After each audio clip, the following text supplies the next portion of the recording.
Imagine walking through the woods and suddenly an angry bear comes charging right at you. Yes, your heart's going to race, your muscles are going to tighten up, you're going to be tense, and your brain is going to scream for you to run. Get the heck out of there.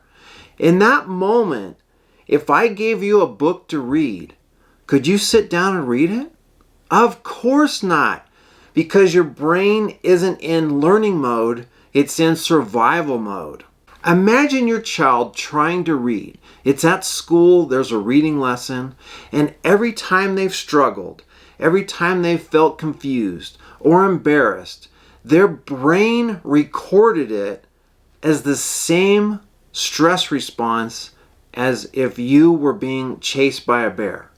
So these aren't words, this is in the mind and the body, in the subconscious, and it shows up in emotions of frustration, fear, and avoidance.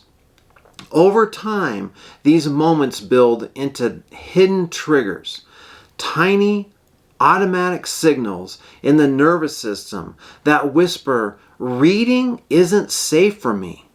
When your child sees certain letters, symbols, or words, the brain reacts just like that bear showed up again. They freeze, they guess, they look away, they fidget, not because they don't care, but because their brain is trying to protect them from pain. Traditional programs try to push through this resistance. They give you more drills, more practice, more repetition, and ultimately more pressure. But the pressure only strengthens the trigger.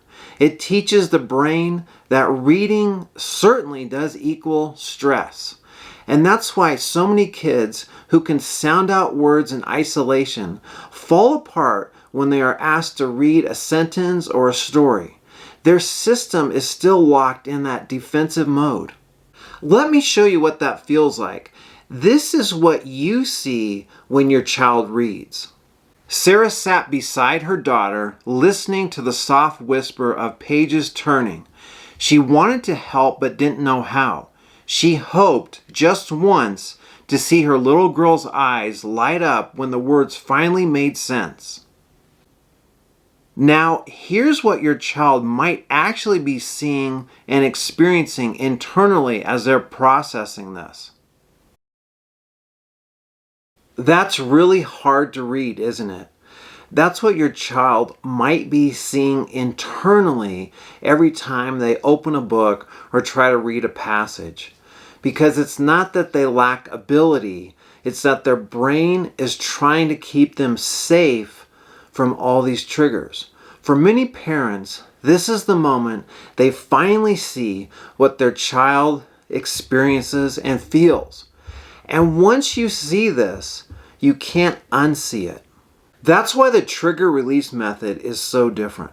We don't start by forcing more practice, doing more drills, more repetition. We start by helping the brain and the body to feel safe again. Through gentle practices, we find those hidden triggers so that reading can flow the way it was meant to be.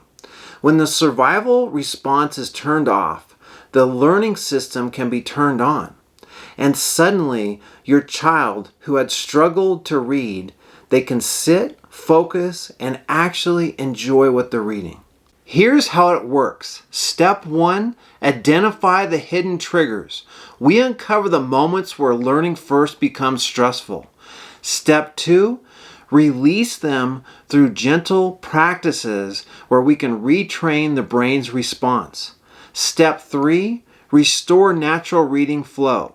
Once the stress is gone, reading starts to click fast. The truth is, your child doesn't need more willpower.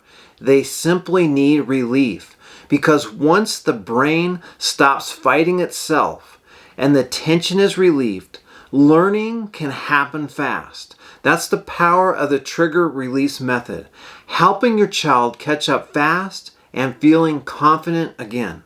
If you've tried everything, yet your child is still struggling, it's not because they can't learn, it's because no one has ever shown them how their brain actually works and processes so that they feel safe and learning can take place.